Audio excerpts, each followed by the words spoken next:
আসসালামু আলাইকুম। আশা করি তোমরা সকলে ভালো আছো। আজকের ক্লাসে আমরা পড়তে যাচ্ছি voice change for reflexive pronoun. So এর আগে আমি ভয়েসের মোট 2টা ক্লাস দিয়েছি। তার মধ্যে প্রথম ক্লাসটা ছিল ভয়েসের অনেক কঠিন বিষয়, অর্থাৎ কখন কখন আমরা ভয়েস চেঞ্জ করতে পারবো না, এবং আমি শর্ত দিয়েছি যে কিভাবে ভয়েস চেঞ্জ করার জন্য কি কি শর্ত থাকতে হবে। তার মধ্যে হচ্ছে সাবজেক্ট এবং অবজেক্ট মাস্ট থাকতে হবে, ঠিক আছে, মানে অবজেক্ট থাকতেই হবে। সো তোমরা গত ক্লাসটা করে নিবা। গত ক্লাসে আমি বলে দিয়েছি কিভাবে অবজেক্ট চিনতে হয়। এখন তোমরা বলবা যে ভাই অবজেক্ট চিনা অনেক সহজ, বাট মোটেও সহজ ব্যাপার না। কেন সহজ না তা আমি গত ক্লাসে বলেছি, তা তুমি ডেসক্রিপশন বক্সের লিঙ্ক থেকে দেখে নিবা। এখন দেখো এখানে রিফ্লেক্সিভ প্রোনাউনে কি হয়। এখানে তুমি দেখবা এখানে সাবজেক্ট এবং অবজেক্ট সেম ব্যক্তি, he killed himself. So he মানে তো এই হিমসেলফ। সো সাবজেক্ট এবং অবজেক্ট এখানে সেম ব্যক্তিকে নির্দেশ করা হচ্ছে। এখন তুমি যখন এটাকে কি করবা, তুমি এটাকে অবজেক্টটাকে তোমাকে প্রথমে আনতে হবে। সো এটা হচ্ছে আমাদের অবজেক্ট। এখন তুমি কি হিমসেলফকে প্রথমে আনবা? মোটেও না, মোটেও আমরা হিমসেলফকে আনবো না। আমরা কি বলবো হিমসেলফ? না, এখানে হিমসেলফের সাবজেক্টিভ কেস কি তোমরা জানো? না জানলে আমি দেখাই। দেখো হিমসেলফের সাবজেক্টিভ কেস হি। দেখো হি হচ্ছে এই হিমসেলফ হচ্ছে আমাদের রিফ্লেক্সিভ এবং হি হচ্ছে আমাদের সাবজেক্টিভ কেস, ঠিক আছে। সো আমরা দেখতে পাচ্ছি এগুলো subjective I, we, you, he, she দিয়ে, আর অবজেক্টিভ হচ্ছে me, us, you, him, her, them.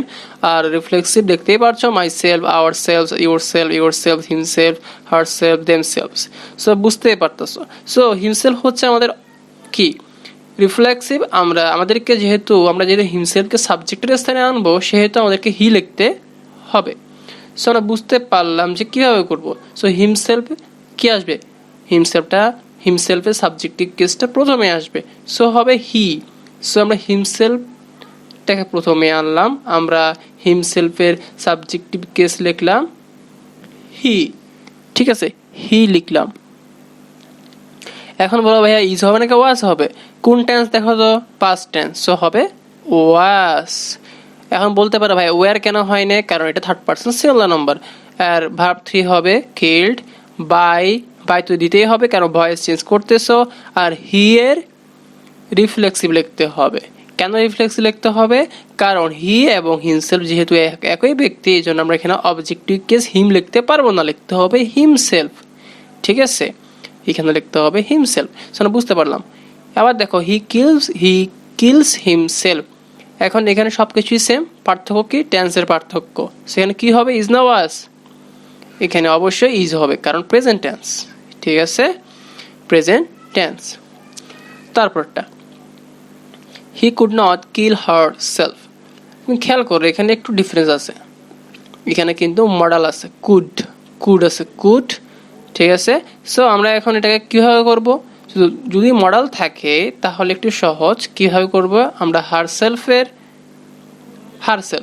খেয়াল করো এখানে হার সেলফ আছে। সো আমার কোয়েশ্চেনটা একটু ভুল আছে, এখানে হবে শি, ঠিক আছে, এখানে শি হবে, তাহলে she could not kill herself. So শিটা আমাদের হার সেলফ। এখন এই হার সেলফের সাবজেক্টিভ কেস কি হবে? শি হবে। সো শিটা প্রথমে আসলো, এই হার সেলফের সাবজেক্টিভ কেস শি, ঠিক আছে। সো আমরা শিটাকে প্রথমে আনলাম, এই শি কিন্তু এই হার সেলফ থেকে শিটা আসলো। তারপরে কুড নট মডালটা বসাই দিলাম, মডাল অক্সিলারি কুড, তারপরে নট। তারপর আমরা জানি যে ভয়েস চেঞ্জ করার সময় আমাদেরকে বি যুক্ত করতে হবে, কুড নট বি। এখন কিলের ভার্ব 3 কি? কিল্ড, তারপর বাই যুক্ত হবে, এবং হি এখানে খেয়াল করো, আমরা এখানে হি না শি এর আমাদের রিফ্লেক্সিভ কেস হচ্ছে হার সেলফ। আমরা এখানে হার সেলফ লিখলাম, কেন হার লিখতে পারতাম, হার সেলফ কেন লিখলাম? হার সেলফ লেখার কারণ হচ্ছে যেহেতু শি এবং হার সেলফ একই ব্যক্তি, ঠিক আছে। সো এখানে she could not kill herself. So আমরা বুঝতে পারলাম বিষয়টা। আবার দেখো শি ডিড ইট হিমসেলফ। এখন হি ডিড ইট হিমসেলফ। হি। এখন হি এবং হিমসেলফ একই জন, সো আমরা হিমসেলফের সাবজেক্টিভ কেস হিটা প্রথমে আনবো। সো হি, তারপর যেহেতু ডিডটা পাস্ট টেন্স এই জন্য ওয়াজ, তারপর ডিডের ভার্ব থ্রি ডান, ইট বসাইলাম, তারপর বাই, তারপর হি এর রিফ্লেক্সিভ কেস হিমসেলফ লিখলাম। হি ওয়াজড হিমসেলফ। এখন ভালো করে খেয়াল করো, হি ওয়াজড হিমসেলফ।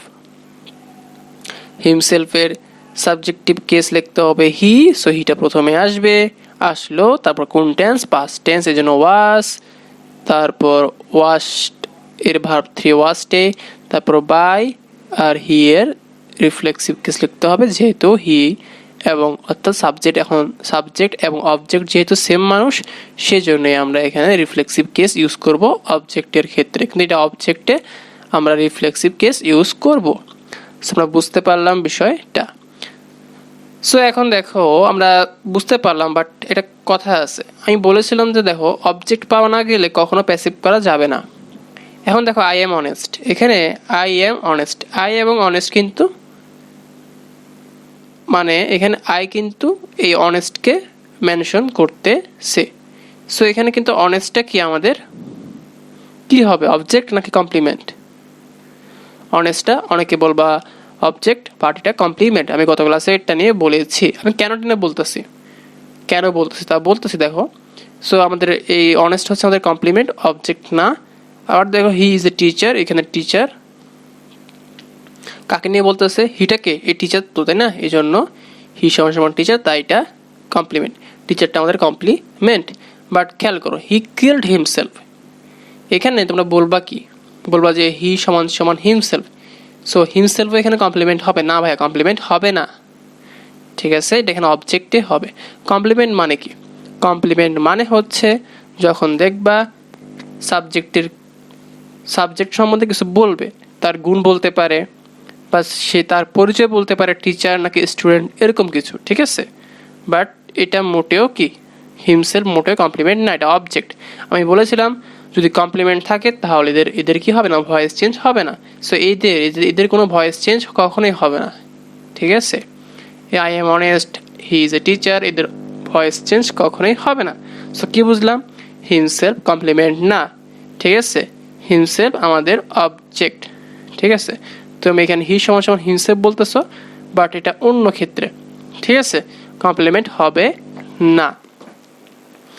এখানে হি সমান সমান হিমসেলফ, খেয়াল করে এখানে কিন্তু তার একটা গুণ বলতেছে, তার নাম বলতেছে, আর এখানে বোঝাচ্ছে যে হি সমান সমান হিমসেলফ, অর্থাৎ এখানে একই ব্যক্তি বোঝাচ্ছে, এখানে কোনো তার গুণ বা তার পরিচয় কিছু বোঝাচ্ছে না। সো তোমরা ভুলে ওইটাকে কমপ্লিমেন্ট ভাববা না। সো আমি এই বিষয়টা এই জন্য তোমাকে বুঝালাম আবারও।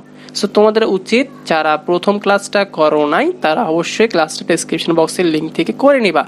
সো ধন্যবাদ সকলকে, আশা করি তোমরা বিষয়টা বুঝতে পেরেছো, এবং যারা বুঝতে পারো নাই তারা কমেন্ট বক্সে জানাবে, এবং তোমাদের আর কি নিয়ে ভিডিও প্রয়োজন তা আমাকে বলবে।